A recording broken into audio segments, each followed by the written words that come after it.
Check, check. Can you hear me? I can hear you fine. Can you hear me? Oh yeah, perfect, perfect. Let me enable the video over here. Hello.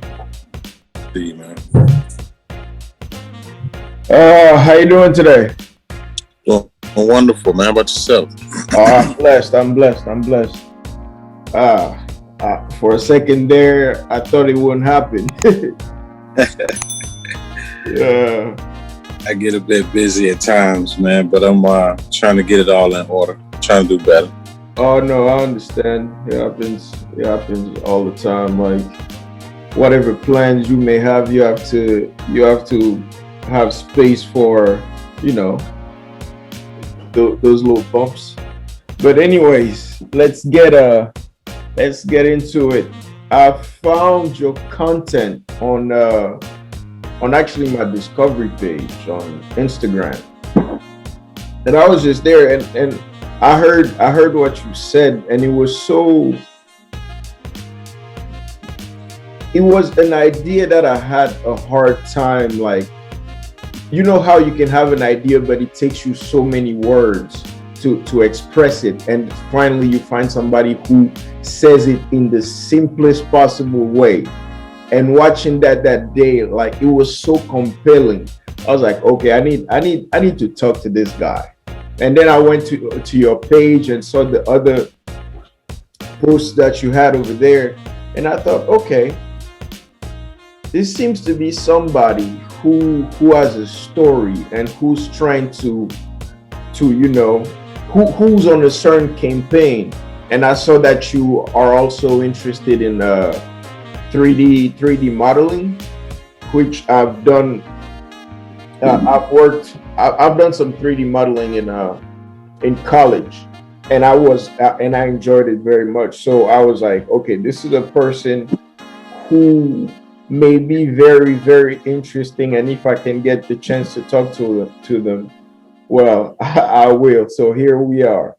If you can I'm please. excited as well, man. I feel privileged, and I appreciate all of that. I'm interested to know which video in particular that you saw. But yeah, like you said, I've definitely got some stories to tell, and basically just narrating my story, offering the experiences that I've went through. Hmm. And people can take pieces here and there and avoid some obstacles in their own lives and better our community as a whole. Yeah, yeah. I believe the video I watched was the one where you said, uh, where you were saying, if you don't I'm paraphrasing, if you don't realize your worth, there's somebody out here who will realize it and put it to work for themselves. You know, I mean, I know that's not the way you said it was way better than what I just said, but it was it's something that I've been trying to, not in the way you said it, but that I've been trying to preach to my friends, my family, everybody that I see. Like I grew up in Africa, where West Africa. I'm from Togo, but I grew up in Gabon, where I grew up around a lot of talented people, right? But we have this mindset of, you have to work for this or that company, basically your legitimacy and your your prospects for a good life comes from putting your talents to somebody else's, like, yes, you can work for somebody else, there's nothing wrong with that, but for me, it's always been about, it needs to be something that fulfills you. If it's not Exactly. fulfilling, I mean, not all, I mean, at least, like, you shouldn't feel like shit when you have to spend most of your life at work, like, it's 8 hours at least of your time doing a task for maybe the rest of your life. It should be meaningful. And it's not always, not always about the time. Your energy, our energy is a currency. So you have to be careful where and how we spend it. Mhm. And it's funny you should mention that, because there was a job that I was an electrician a few years back, well, many years back, make myself seem old, but and I got laid off. There was no work.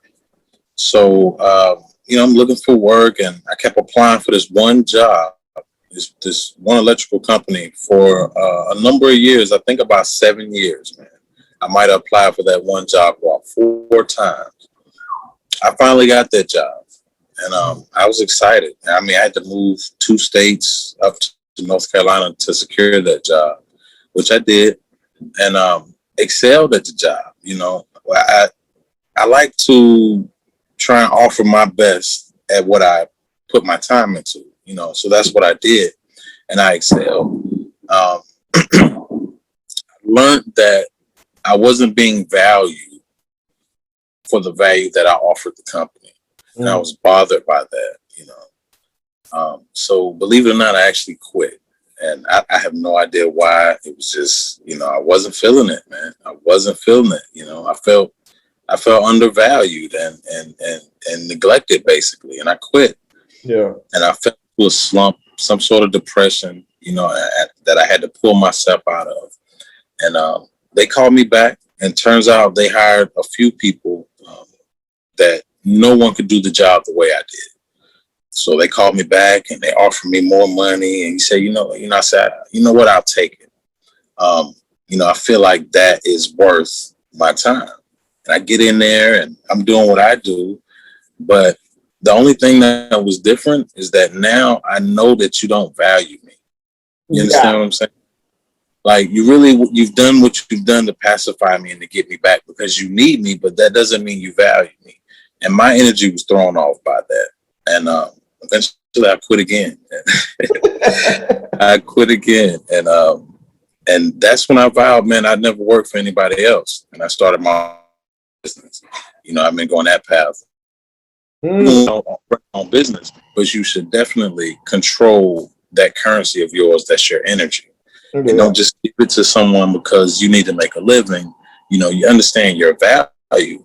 So that's where I was coming from with that partially. And then the fact that you said, like, you see a lot of talented people, and some people won't try to incubate that talent, but instead they will try to use that talent for their own gain, while keeping you in the dark on what your value actually is. Yep. You got to remain aware of that, man, because everybody has something that's special about them that we can use to produce.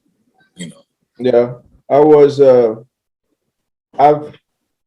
have these like little obsessions when I'm doing research, and one of them was I just stared at the music business because I enjoy good music just like everybody else, and I have this little dream of if I can just produce a tape or just a music show of some of the best music I know.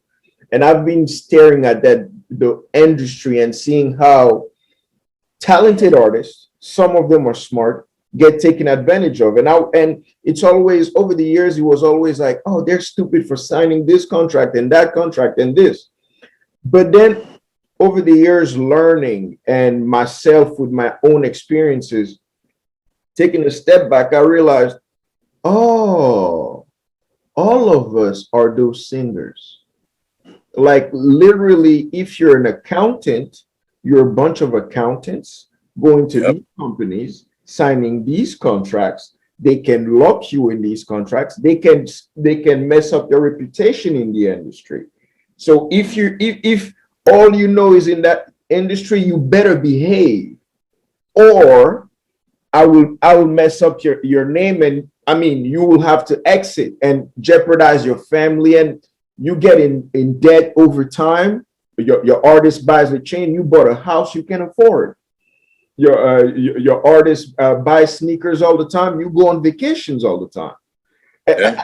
I started looking at that, and then I realized, okay, whatever you do, even if you want to work for a company, you should. One artist that I really enjoyed over the years is Nipsey Hussle, and his approach his approach of instead of signing to the label, get into a partnership with the label.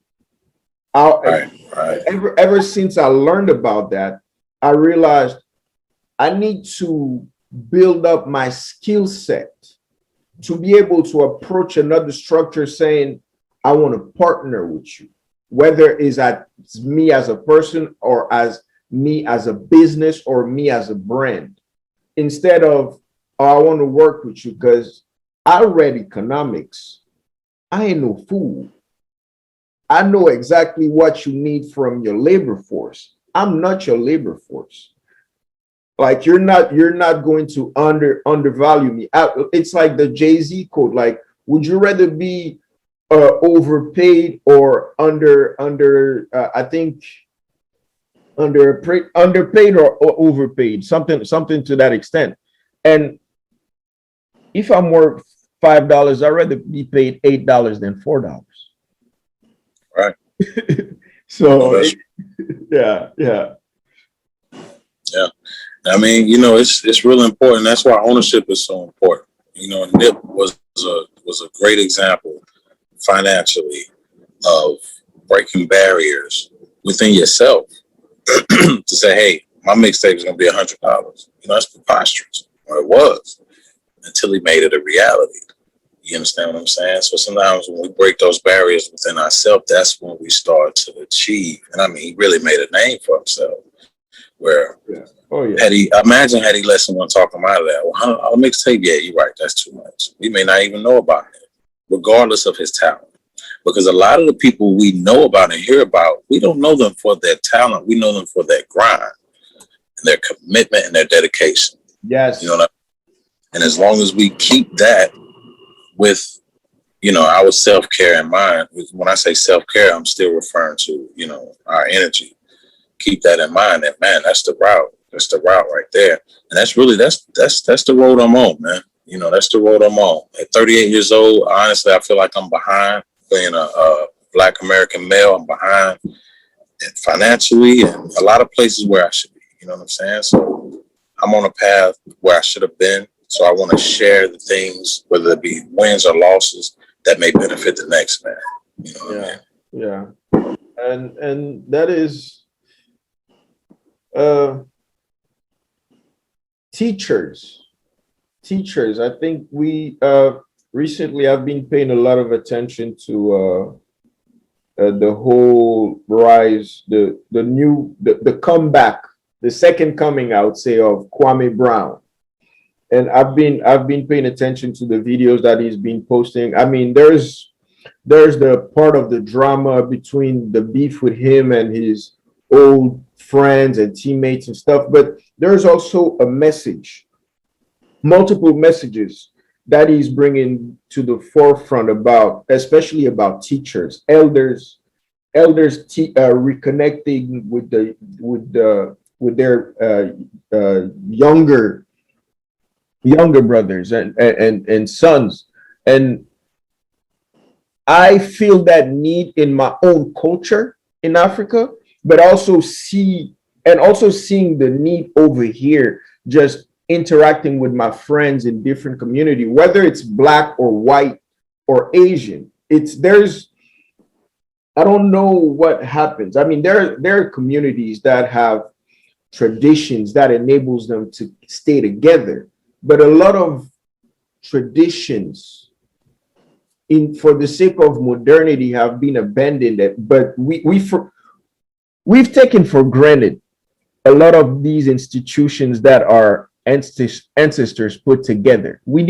I feel we don't understand how important they are for our, I don't know if well-being is the word, or our prosperity, our just maintaining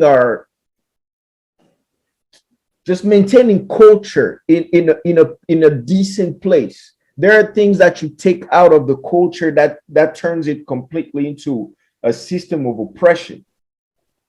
All right. I think the word you might be searching for may be structure or foundation even.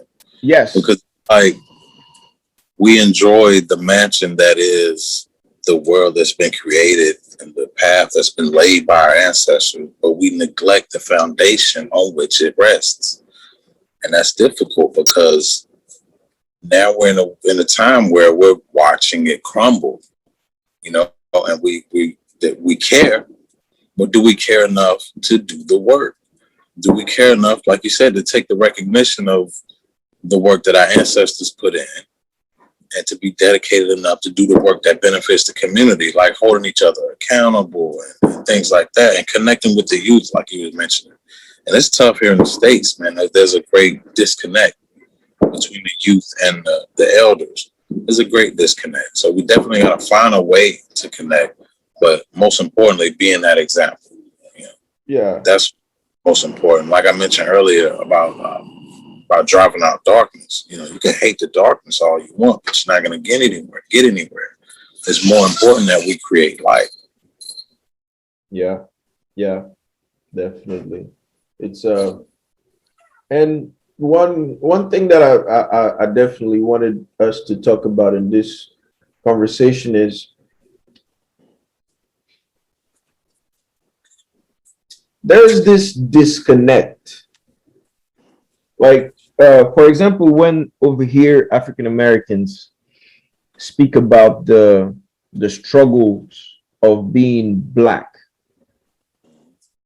it's from this very American lens, because a lot of the recent black story, the center of black history, in many ways, at least a lot of the dramatic events of black history in recent centuries have happened to black people in America.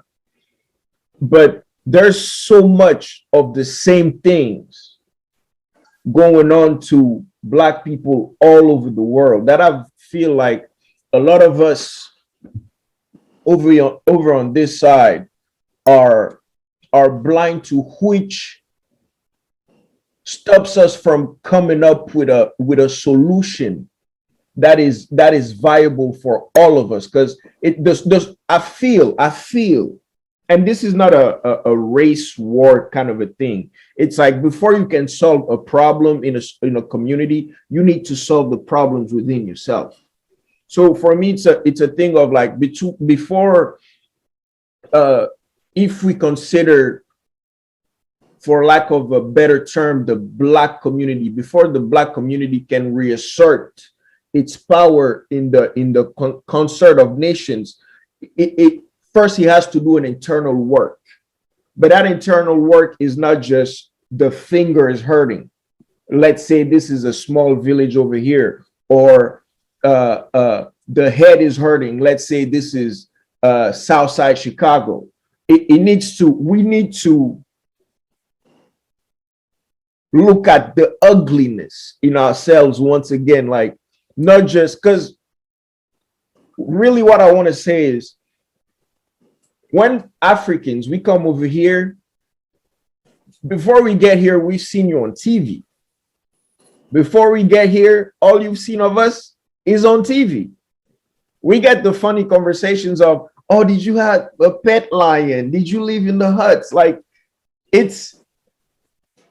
sometimes it's funny, sometimes it's embarrassing. I've seen people get in fights over it, but it's like, I realize that the ideas that we have of ourselves, our problems, what makes us happy, or who we are not given to us by us, but are portrayed by companies that need to portray it a certain way to profit from it. And we need to stop, like, being, led by the tip of our nose. Like, okay, it's entertaining, I watch it too. But when tragedy strikes, we need to step back and think, because it's easy to fall into chaos. If I'm making any sense. I mean, this it's a very important conversation. A very important conversation, because honestly, black people together as a force, unstoppable. And a lot of that ugliness that you speak of will fall away. A lot of that ugliness is born from condition. Mm. right? But the divide that you speak of across that water, I have the benefit, fortunately, of two of my brothers are Liberian from Ah, Monrovia, Liberia. And so okay. I have the benefit of that crossover of the culture. And I get to see the real while at the same time I see what the industry wants us to see and what entertainment wants us to see. And I think it's important, I know it's important that we learn to discern uh, the real from the fake and be, and one thing I'm not going to do is sugarcoat things, but we have figures like Tariq Elite Hmm. uh, who perpetuate that divide between foundational Black Americans and African individuals. Hmm. In my opinion, a Black person is a melanated individual. It doesn't matter where you are from on the face of this earth. We are the original people. So as long as we're thinking with that divide, we'll never get to where we want to be. So that's a very important and touchy conversation because a lot of us already have that preconceived notion that you're talking about that they've cooked up. We've allowed the commercial entertainment industry to give us this image and we cling to it. We cling to it. So a lot of people, when you mention Africa, we're thinking about villages and huts. We don't understand that most places over in Africa are more beautiful than the architecture here in America. You know what I mean? Like, I mean, lavish, laid out. People with minds are blown. We have to be able to open our minds to that.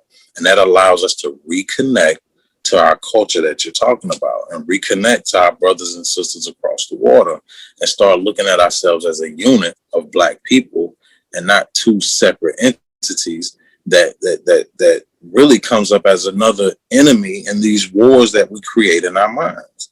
Yeah. And it's just another battle that we have to fight. But together we can really get somewhere, man. If we drop that stigma and open our eyes and our minds to what's real and what's really going on with our brothers and sisters in Africa and here in the States. But it's tough because that's why I say it's a tough conversation because a lot of the times it's hard to get Black people to do that with their neighbor. It's hard. It's hard for all of us. Right. I mean, I cannot claim to be a saint. I still have people I'm beefing with. Yeah. You know, like I mean, not in the surface type of beef there may be, but you know, Right. Right. I definitely I see I understand what you're saying. It's tough. It's tough, and I don't know. We also underestimate, I believe, how diverse Black people are. Right? Like I think I was listening to this psychologist. He was quoting some research. There's more diversity amongst Black people than there's diversity amongst the rest of the people in Rest the of the world. world come. Whether Right. whether it's from a cultural standpoint, a genetic standpoint, whatever you may think, and to just think that you can unite all those people is, I mean, it's ideal. It is ideal, you know. But the pessimist in me, right, thinks if that's the ideal condition and which, you know, we rarely get to, what is the second best possible outcome?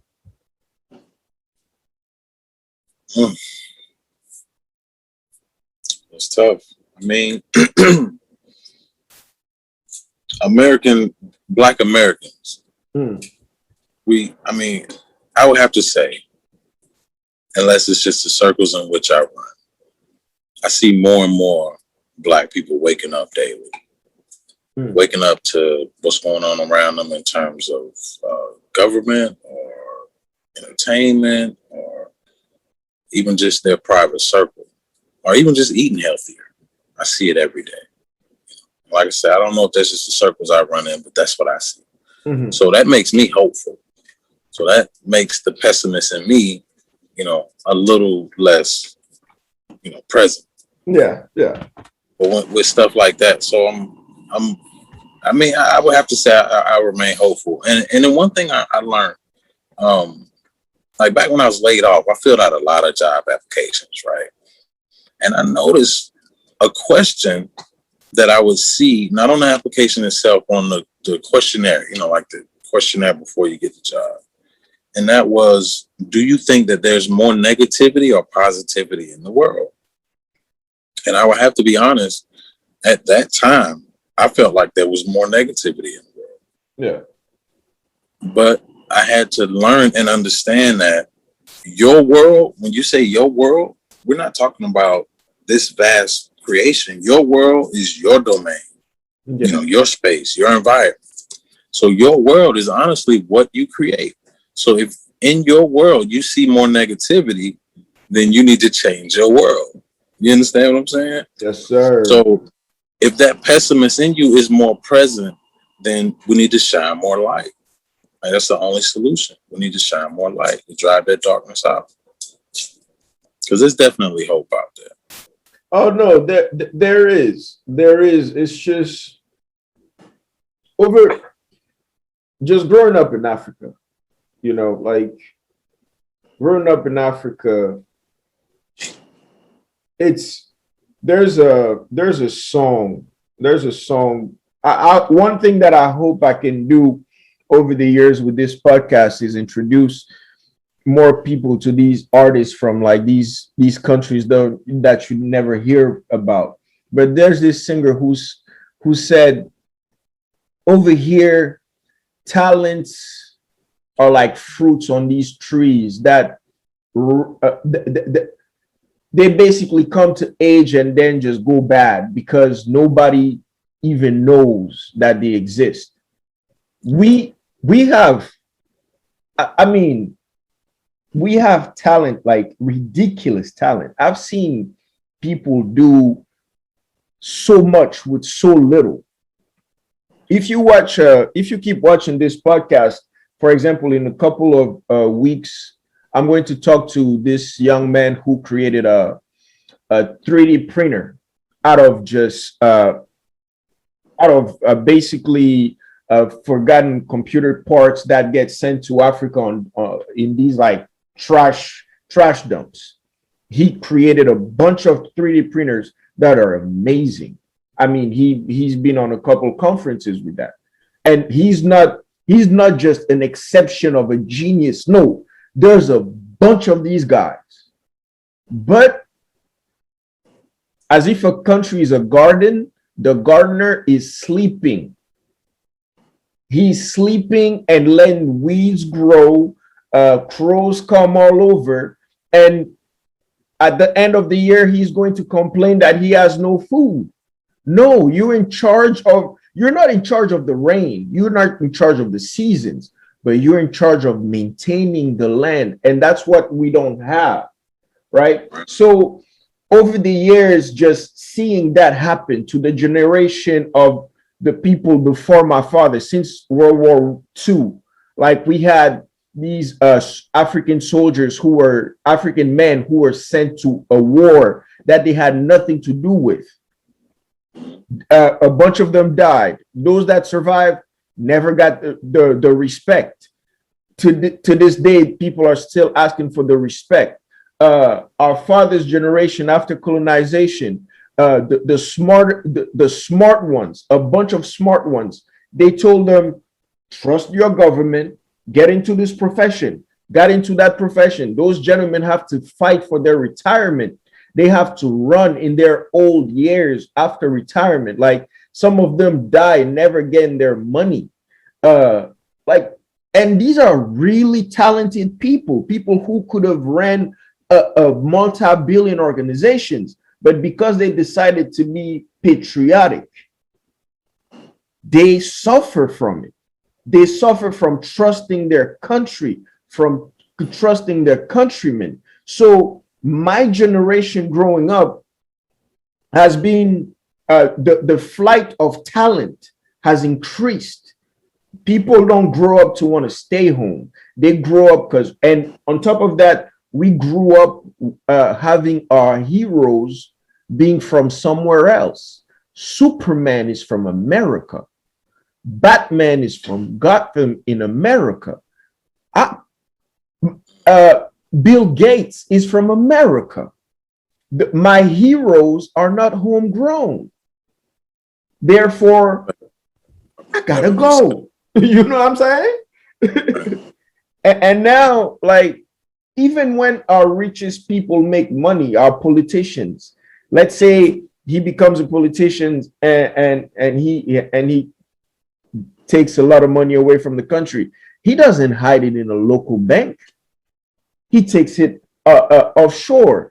When a president gets sick, they don't get to the local hospital. They go to France, they go to England, they go to America. They don't stay home, but you are expected as a citizen. It's basically that thing where the pastor in church tells you to be a good Christian on Sunday, but on Monday he's running after all the ladies in the church. You know what I'm saying? So it doesn't develop a very optimistic type of people. But in spite of that, like my generation, a few of us like getting into the whole digital age, we are creating in spite of the darkness, if I'm making any sense. Oh yeah. But we don't forget the fact that the darkness is real. That like you could be throwing these rocks in the darkness and something real really comes out. You're a couple of words away from getting a phone call. Right, right, right. Yeah, that's amazing, man. You're definitely making a lot of sense. And again, that's a perspective I've never considered, and that's all the more reason it's important that I'm saddened how we've moved away from communities and into neighborhoods. So now we're all neighbors, but there's no community. None. So we're not helping each other. We're not counseling each other. We're not there for each other. We don't have each other's back, and that's tough, man. We got to find a way to get back to that, because when we're there for each other in terms of support and all of that, then those type of situations aren't as prominent. So you're not looking outside of your country or even outside of your state for that support. You got it around you. You know what I mean? So we definitely got to get back to a community mindset. It's real tough, man. That's why I try not to preach. There's a lot in here, a lot. But I try not to preach, and I try to just give a narration of my story, because people are more apt to listen to something they've seen. A lot of people have seen me up, and a lot of people have seen me down. You know what I mean? And while I narrate the story, you can watch that. So if you see me down and I give you the solutions on how I got up or the way to keep from going down, then you can take part in that, and let's use that on a community basis and share that, pay that forward if it's as if it was a donation, pay that forward. And that's how we get back to that community mindset and support each other. And then whether you live in a small village or a big city, you have that support system of your people, and then outside of that, it's just additional. It's just something extra you can attain. But we definitely got to find a way to get back to that community mindset, bro. Yeah. And since you're talking about community, it reminds me of another mainstream topic: family. The importance of family for me at least, right? I like to remind everybody around me, like it's over the years that I've learned the pain of those who don't have their family system, that family support system, because I didn't know it was a thing. So I was really insensitive to either my friends or other people around me when I was speaking on the topic. But growing up, learning, maturing on the topic, I realized it's the family unit that it needs to be if there's ever a new 10 commandment, it needs to be there, like thy shall have a family and protect it at all That's just costs. family unit. Right, right. Well, it's in there in the fine print, but it should definitely be a commandment. But Oh that's, man, one of the utmost important is the nuclear family. And if I may, the Black nuclear family. It's yeah, so important, man. It's so important. I mean, that's one of the most empowering things we have on the face of this planet is, togetherness and an actual family. My wife and I, we have 7 children. So um, I appreciate that, man. I mean, we should have stopped a while ago. yeah. No. Finish the bench, the bench, the bench. Oh, that's it. But I always wanted, a whole lot of children. I didn't think it would be a reality, but we're blessed with 7 healthy children. And just like you said, I was at a time insensitive to that myself. Although my parents were divorced, I can't say my father wasn't there. Mm-hmm. So it does harbor an insensitivity, a certain level of insensitivity. But once coming aware to that, I became way more open to it and have learned a lot, just like you said, on the subject, and a certain level of compassion for those from there. And I've seen a lot of the youth reach out because of that. You know what I mean? Because of that lack of structure and whatnot. And the thing is, they really don't know how to. They really don't know how to. And a lot of them don't even know that they want to. So they act out in different ways. But I'm sure you learned that understanding, getting away from that insensitivity as well. So that's definitely the nuclear family, man. We gotta, and definitely not, continue to perpetuate the things that put ourselves in those situations. Like if you grew up fatherless, it should be your utmost, goal to be there for your child. Yeah. But again, that's another thing that I'm seeing more and more of as well. I'm seeing more Black families, man, together. Oh yeah. The idea is is being promoted a lot lately. It seems to be there seems to be people out there fighting for it actively. Right.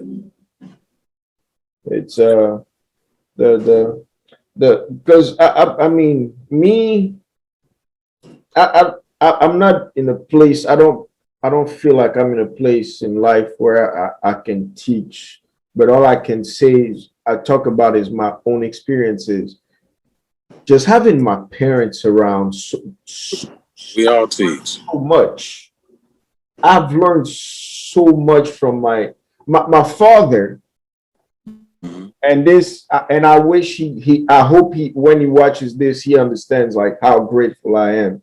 Like, my father is a math teacher, but he's also a pastor. But when I was a kid, he wasn't a pastor. He basically, we left Togo and he was in this small city in Gabon, and there wasn't a church yet. So him and a couple of other guys started a small prayer group, and that ended up becoming a church.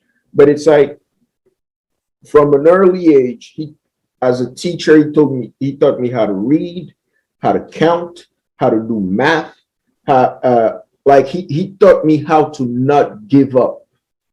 Like he taught me how to be serious at things, like actually give myself every possible chance to obtain a goal, no matter how tough or how wide the gap is. And then there's my mother, who taught me like what to expect from, like, what's respectful and what's disrespectful. Like I mean, the dynamic, she taught me business, just watching her do business. Like I've seen my mother at a stop school early, but I know PhDs who can't fuck with my mother when it comes to business. Like I for years I wasn't really, I was trying these business ideas, but I wasn't getting advice from her because I thought, oh, she's always been in the informal business and nothing huge. And then I started talking to her just randomly because I got into this slump and I got depressed. and I had to talk to somebody. And every once in a while, I run back to mom, and she started breaking things down. And I was like, why isn't this woman teaching in a college or somewhere? Like, she knows so much about when to sell this and how this sells and these numbers and those numbers. And it's like having those two people around me, that yin and yang, like just that energy around me constantly, seeing them interact, that taught me things not to do. And I used to think I was weird, but then I realized, oh, it's because I have a certain experience. That's why I don't fall for certain things. I mean, I'm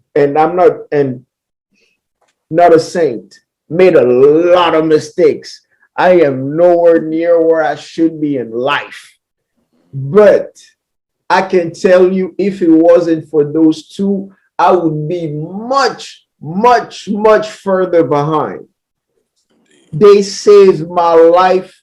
My dad used to see me have bad habits, like start bad habits, and he'd say, I'll kill that in the egg before it ever hatches.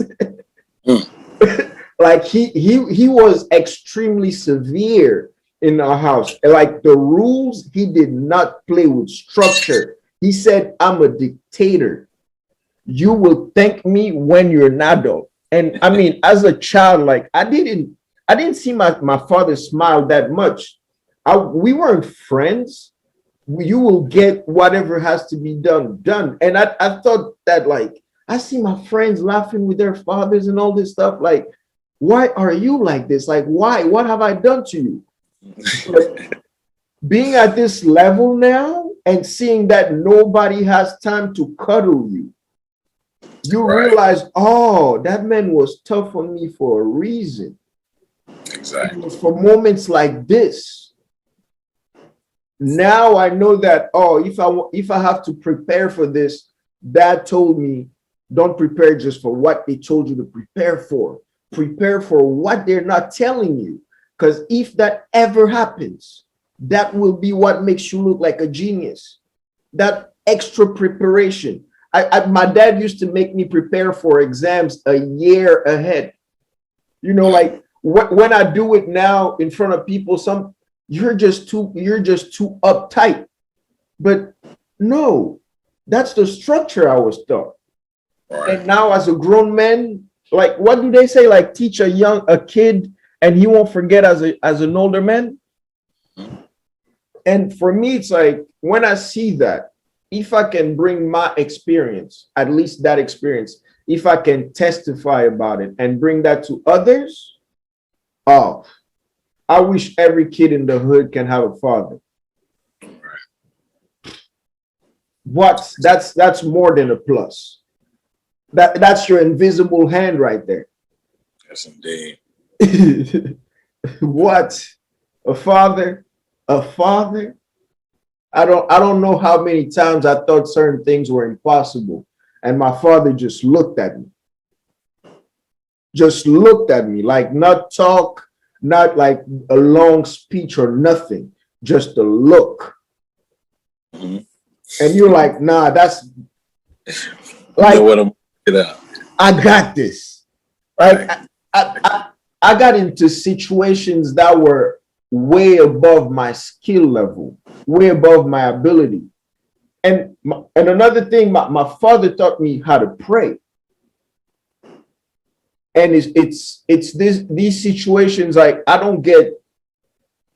For a little while, I used to, like, when I got to college, all kids experiment. So I started, like, I get depressed, I start drinking. I get depressed, I start drinking. I get depressed, I start drinking. But my father taught me, these situations come, kneel and pray. That's one of the biggest memories that I have of my dad, just him being on the corner of his bed, his Bible in front of him, praying early in the morning as you're trying to brush your teeth and try to get dressed to go to school. That's the first thing he was doing constantly. constantly. If he missed anything else in his life, he did not miss that.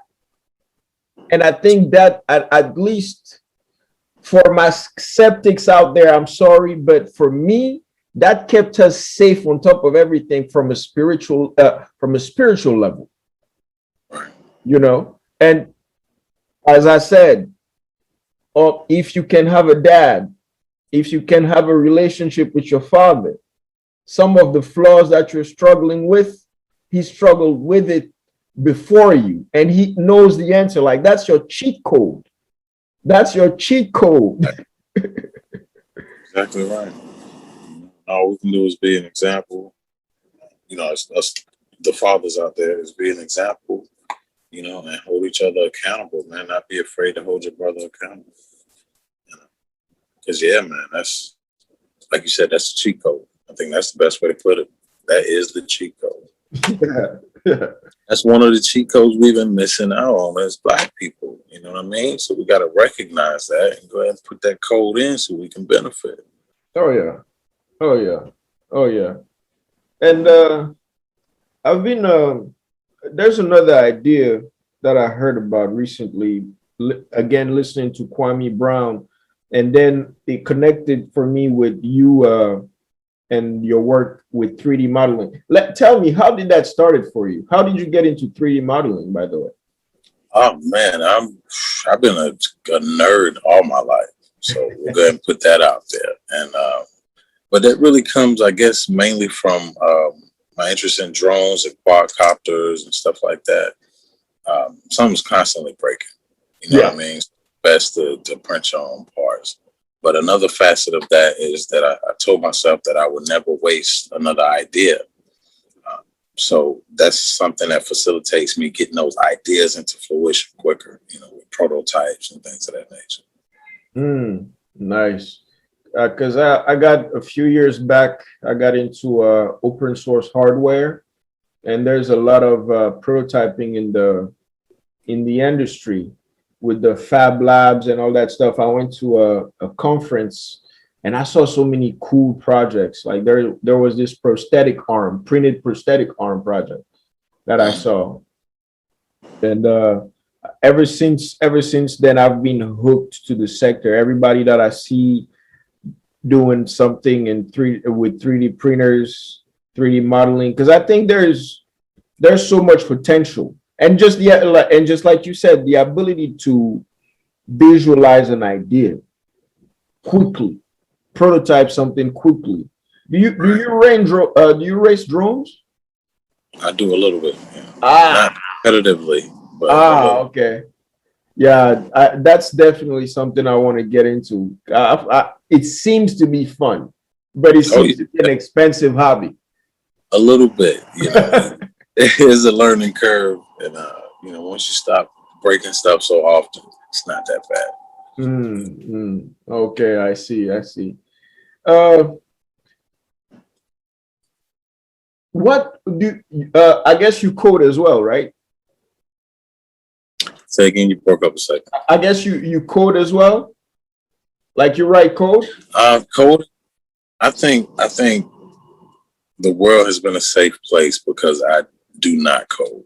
I think if I coded, that's just there's just too many ingredients. You know what I mean? Like, I've got everything else. I'll let somebody else do that. You don't coding want to unleash that on us. Other than old HTML back in my day and stuff like that, I don't do much coding at all. Oh, you know, it's still a form, so we're still safe for now. The countdown has started. Yeah, I know, but yeah, I've been entertaining the idea of starting this program. Like, there's a big gap in digital education back in Africa, and I've been talking to a couple of entrepreneurs, founders, and I'm trying to see how, over at least the next 2 to 3 years, if we can come up with an idea for a digital education, and that includes stuff like coding and 3D printing and other digital type of skills that you may have. And as I was thinking for that for Africa, I thought it would be also great if you could include people here. And what I want to say is, if this ever becomes a thing, can I start bombarding your inbox? But you know, my inbox is always open. You most certainly can. All right. Me, with one nothing else, you know. All right. All right. Yeah, yeah, that's perfect.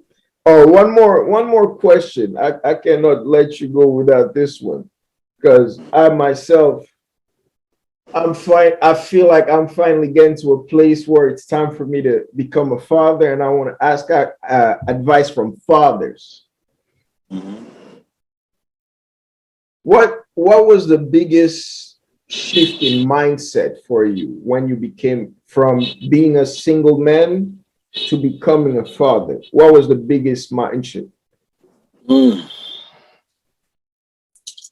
that's tough. That's tough because I've seen people around me say, man, when I had a daughter, you know, I started looking at women differently. I got a bigger respect for women and stuff like that. I never had those experiences, to be honest. There was no major shift like that. You know, I keep in mind that everybody on this earth, you haven't done this before. You know, we're all learning day by day. Yeah. You know, and we have a moral compass for a reason. Keep it calibrated and take it day by day. You know what I'm saying? So, but yeah, I don't know if it was maybe coming from a family structure that I didn't have that shift, that shock, or such a blatant shift. But I can't say there's one thing that I experienced. You know, like I said, I always wanted a big family. You know what I mean? Uh, so yeah, we just kind of clicked in place. Nice, nice. And what's your approach when it comes to your children's education? Like, I don't mean to be invasive, but like, are you more hands-on, or you are more of a I will find the people that can teach it to you better? Um, Definitely not one that will lease everything else off on someone else. I don't even believe in daycare. I think I think we should have our nucleus set up to where you don't have to send your child to be raised by someone else. In my opinion, Yeah. with regards to school, in a perfect world, I wanted all my children to be homeschooled. But I run businesses, so I'm not here all the time. So it's a lot to expect from my wife, who's the one that's doing most of that schooling. So we've had a mix of homeschooling and some. Before it was called distant learning, online school and things like that, mixed with homeschooling. And that's been a beautiful blend. Um, but I'm definitely, when time is available, and I try to do better every day, try to be a better father every day. But I'm definitely more of a hands-on than to push them off and try to let somebody else deal with it. I see. I see. It's, that makes sense. Uh, what's the difference between raising boys and raising girls? Mm, big difference, man. Big difference. But fortunately, and that's why that nuclear family is so important. Yeah. Fortunately, a lot of that with your girls, you can say, hey, you know what? Go talk to your mom. You have that benefit. But and I can't help but keep that in mind. I can't help but have that concern when I think about single mothers raising boys. And they're not men, and they're trying to raise good, strong, stable, healthy black men, and that's tough. It's real tough. So I definitely try not to step on her ways, being a woman, because there's a lot of things we're simply not going to understand and relate to as men, you know, and I ask the same from her in return. But yeah, I definitely use that tool, you know, and can talk to that's pull that out pretty often. But that doesn't, you don't use it to create distance, you know, still be present, but make sure that, you know, it's just about making sure that we let a woman grow to be a woman, and let a man grow to be a man. That's what we're both here for. We're like puzzle pieces. We're made to be different. Otherwise, we wouldn't fit together so perfectly. I see. Yeah. It's a team for a reason. Right. Yeah. What books do you reading recommendations do you have for us today? My reading list is terribly old, but it is in my bio on Instagram. You can check out my Goodreads bio. There are a few recommendations in there, but keep in mind it is very old. Right now, I'm reading a book from Dead Prez. It's just a healthy living book. Other than that, you know, as a Muslim, I try to stay in Quran. But there's a lot of good books in my Goodreads bio, so definitely check it out. All right, definitely. And I think I was looking through your bio and I saw a brand you started, The Solutionist. Tell me more about that. The Solutionist, that's a good question. A lot of people assume a level of I don't know what word, but a lot of people assume by me saying the solutionist that means I have all the answers. And that couldn't be further from the truth. A solution is a means to finding an answer. So you can have a solution and still not be at the answer, but the solution helps you to reach the answer. So to me, it's more about focusing on, because through your day, the thing about negativity is you don't have to seek it out. And the way the human brain is wired, we're more sensitive to negative energies. So it's our responsibility to seek out positive energy and to be conscious and aware and intentional about, you know, the positivity. And that's where the solutionist comes in. Is we see problems all day, every day. We see them, they're there, and we're aware of them. So the solutionist is about not even giving the energy in discussing and continuing to publish those problems. You know, you open your Instagram and you see these problems.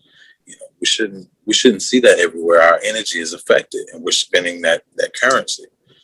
So it's more conducive to progress that we focus on a solution. So, for example, I opened my Instagram earlier and I saw, I think it was an incident with the police. No, it wasn't. It was an incident. It was a shooting that was caught on video.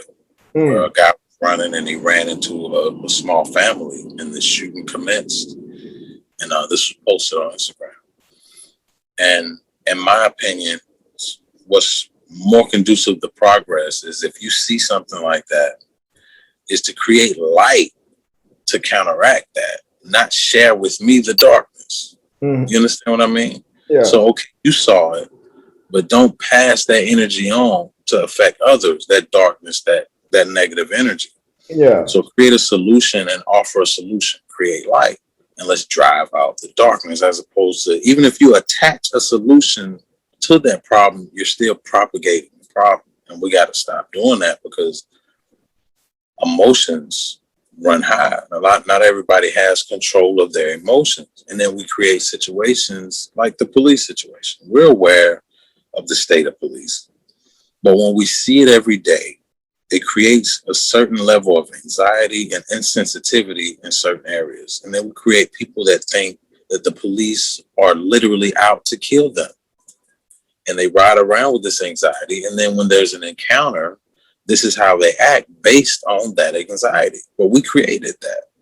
You understand what I'm saying? So instead of perpetuating that and propagating those problems, let's create solutions. Let's not create an anxiety in someone. Let's have them be empowered by having the tools to reach the answer. That's really what that's all about. Additionally, it's an album that I'm still working on the album. Okay. I did produce music for about 15 years. So I did want to do this last project before I bow out of the music. And, so that's what that's all about. So you're saying that you're multi-talented is an understatement. Right. I do a little too much at times. A little too much. Oh no, those are the people we're lacking of in the world. I feel like there's too many specialists. True. True. I learned so much when I was in college. I was entertaining this idea that the revolutionary things happen at the boundaries. Like you know two things, you can combine them and see what comes out. You know three, you can come. The biggest companies we see are basically just a combination of multiple businesses. Very true. Very true. So it's like because I like interdisciplinary conversations. It's so much you learn so much more than a bunch of engineers talking about engineering, and it's just, I mean, yes, you're developing something there, but you're not considering everything else that affects it. You need a holistic view of things, if that is the proper term. Well, it was a great conversation. Thank you for the opportunity. Enjoyed myself, man. I appreciate you having me. And if you have, whenever you have a project coming up, let me know. I'll be glad to share it. Whenever your tape comes out, I know these friends who have a couple of media websites. I'll be glad to send it to them. I appreciate it. We need more positivity in the world. We need more people with how can I say it? Eclectic skills like you. And we definitely need more light. So let's all shine a little more light. Yes, sir. Yes, sir. Yes, sir. You have a great rest of your day. You and your family may be blessed and stay safe. And before you go, this is something that I want to start doing. If you can bless us with either a word of wisdom, a prayer, or just a general blessing, I'd be very, very, very thankful. All right.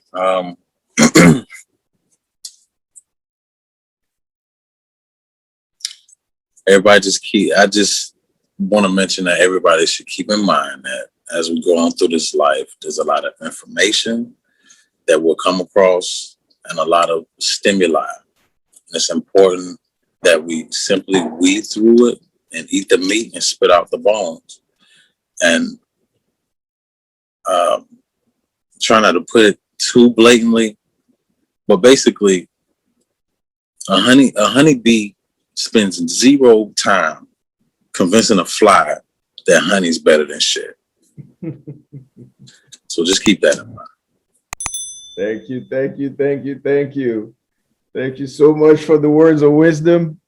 You have a good one, and I hope we can do this a few more times this year. Thanks again, man. Enjoy your evening, and I'll talk to you soon. All right. Take care. Take care.